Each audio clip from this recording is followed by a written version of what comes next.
ఏపీలో జరుగుతున్న నేరాల్లో 18% మేర గంజాయికి సంబంధించిన నేరాలు, గంజాయి వాడకం లేదా గంజాయికి సంబంధించి ఇతర నేరాలు జరుగుతున్నాయని మీకు ఏమైనా తెలుసా? ఇది నేను చెబుతున్న విషయం కాదు. NCRB national crime record bureau చెబుతున్న వాస్తవాలు ఇవి.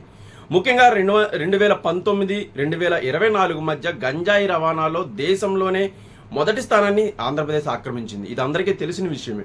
కాకపోతే గంజాయికి సంబంధించిన నేరాలు, అంటే గంజాయి పీల్చి నేరాలు చేయడం, లేకపోతే గంజాయి కోసం చేయడం, గంజాయి రవాణా కోసం చేయడం వంటి నేరాలు ఆంధ్రప్రదేశ్లో 18% మీద పెరగడం ఇప్పుడు జాతీయ స్థాయిలో కూడా చర్చకు లేవనిస్తుంది. పెద్ద పెద్ద అధికారులు, ఐపీఎస్ అధికారులు కూడా అసలు ఆంధ్రప్రదేశ్లో ఏం జరుగుతుంది అన్న ఉత్కంఠనైతే రేపేలా జరిగింది. ముఖ్యంగా 2022, 23 ప్రాంతాల్లో గంజాయి వాడకం అనేది చాలా విస్తృతంగా, చాలా పెద్ద స్థాయిలో ఆంధ్రప్రదేశ్లో జరిగింది. ముఖ్యంగా గంజాయి వాడకం ఎక్కువైతే యువత శక్తి, ముఖ్యంగా మానవ వనరుల అభివృద్ధికి ఉపయోగపడాల్సిన యువత శక్తి పూర్తిగా నిర్వీర్యం అయిపోతుంది. నిర్వీర్యం అవడమే కాదు, ఇతర పరిశ్రమల్లో పనిచేయడానికి కానీ, ఇతర ప్రాంతాల్లో పనిచేయడానికి కానీ యువత ఉండే పరిస్థితి అయితే ఉండదు. అలాగే యువతలో ఉడుకు రక్తం ఉంటుంది. వాళ్ళు చేసే నేరాలకు అంతు పొంతు ఉండదు. గంజాయి ఒక్కసారి వాడితే ఎలా ఉంటుందంటే, గంజాయి గురించి దేనికైనా తెగించడానికైతే మానసికంగా సిద్ధమవుతారు యువకులు. ముఖ్యంగా దీన్ని గంజాయి నివారణ చేపట్టడం కానీ, అలాగే గంజాయి బానిసలైన వారిని మళ్ళీ పూర్తి స్థాయిలో కోలుకోవడానికి కానీ చాలా సమయం పడుతుంది. దీనికి సంబంధించి అయితే అదో పెద్ద ప్రహసనం. ఇంట్లో వాళ్ళకు, అలాగే కుటుంబ సభ్యులకు, ఒక వ్యక్తి, ఇంట్లోని వ్యక్తి గంజాయి బారి పడితే ఆ కుటుంబం మొత్తం సఫర్ అవుతుంది.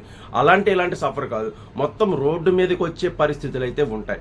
ఈ పరిస్థితి నుంచి ప్రస్తుతం క్రమక్రమంగా మళ్ళీ పాత ఆంధ్రప్రదేశ్ను, గంజాయి రహితమైన ఆంధ్రప్రదేశ్ను తీర్చిదిద్దాల్సిన గురుతర బాధ్యతను ఆంధ్రప్రదేశ్ ప్రభుత్వం, కూటమి ప్రభుత్వం తీసుకోబోతోంది. దీనికి సంబంధించి రాష్ట్రంలో ఎన్నడూ లేనట్లుగా యాంటీ నార్కోటిక్ బ్యూరో ఒక ప్రత్యేకమైన వ్యవస్థను దీని గురించి తీసుకురావాలని అయితే ముఖ్యమంత్రి చంద్రబాబు నాయుడు గారు, ఉప ముఖ్యమంత్రి పవన్ కళ్యాణ్ గారు కృతనిశ్చయంతో ఉన్నారు. దీనికి సంబంధించి ఒక ఐజీ స్థాయి అధికారి మొత్తం యాంటీ నార్కోటిక్ బ్యూరో, అంటే ఓన్లీ గంజాయి అనే కాదు, మత్తు పదార్థాలు, ఇతర గంజాయి డ్రగ్స్కి సంబంధించిన విషయాలను ఈ యాంటీ నార్కోటిక్ బ్యూరో అనేదైతే పర్యవేక్షిస్తుంది. దీనిని ఐజీ స్థాయి అధికారి, ఇప్పటికే ఈ ఆకే రవికృష్ణ గారి లాంటి సీనియర్ ఐపీఎస్ అధికారి, అలాగే నిజాయితీ పరుడు అని పేరు తెచ్చుకున్న ఆకే రవికృష్ణ గారిని కేంద్ర ఐబీ నుంచి ఇంటెలిజెన్స్ బ్యూరో నుంచి కేంద్రానికి మళ్ళీ రాష్ట్రానికి తీసుకురావడం, ఆయనకి బాధ్యతలు అప్పచెప్పడానికి అయితే కూటమి ప్రభుత్వం రంగం సిద్ధం చేసింది. దీనికి సంబంధించిన స్వరూపం కూడా, యాంటీ నార్కోటిక్ బ్యూరోకి సంబంధించిన స్వరూపం కూడా సిద్ధమైంది. మొత్తం 724 మందితో ఈ ప్రత్యేకమైన వ్యవస్థ అయితే ఏర్పాటు కానుంది. ముఖ్యంగా దీనికి సంబంధించి ఒక ప్రత్యేకమైన పోలీస్ స్టేషన్, కేసుల దర్యాప్తుకు కానీ, లీగల్ విషయాలు చర్చకు కానీ, ఇతరత్ర నేరాల దర్యాప్తుకు కానీ పూర్తి స్థాయి అధికారాలు అయితే యాంటీ నార్కోటిక్ బ్యూరోకి అప్పగించనున్నారు. ఒక ప్రత్యేకమైన పోలీస్ స్టేషన్ దీని గురించి రాష్ట్ర స్థాయిలో పనిచేస్తుంది. ఈ పోలీస్ స్టేషన్కు SHO, స్టేషన్ హౌస్ ఆఫీసర్గా ఒక DSP స్థాయి అధికారి అయితే ఉండబోతున్నారు. ఇది స్వరూపం. దీనికి సంబంధించి 724 మంది సిబ్బందిని పోలీస్ శాఖ నుంచి, ఇతర శాఖల నుంచి మంచి అధికారులని, సమర్థవంతమైన అధికారులని, సిబ్బందిని, ఎలాంటి అవినీతి ఆరోపణలు, మచ్చలు లేని వారిని అయితే తీసుకొచ్చి పని చేయించుకునేందుకు అయితే రంగం సిద్ధం చేస్తోంది.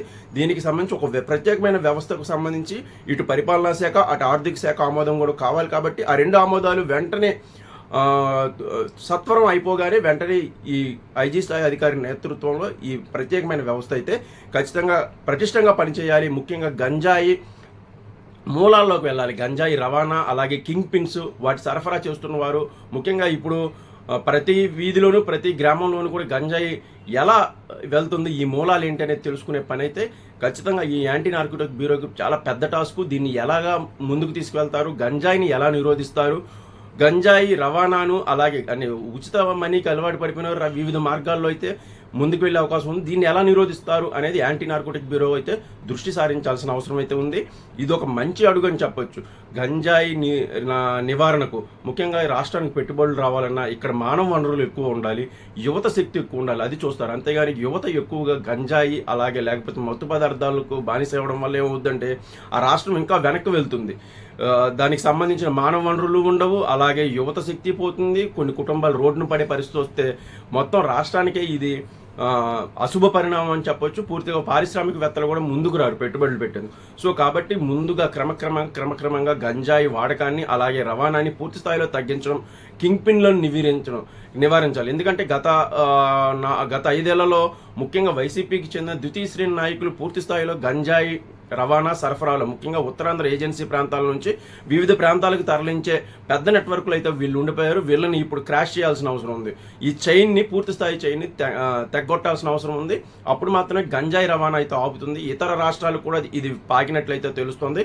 ఇప్పుడు యాంటీ నార్కోటిక్ బ్యూరో ఏ విధంగా ముందుకు వెళ్ళబోతుంది, అసలు ఈ స్వరూపం ఏంటి, అసలు ముందు వీళ్ళు వ్యూహం ఏంటి అనేది అయితే చాలా కీలకంగా మారింది. గంజాయి రహిత ఆంధ్రప్రదేశ్ త్వరలోనే సాకారం కావాలని అయితే అందరం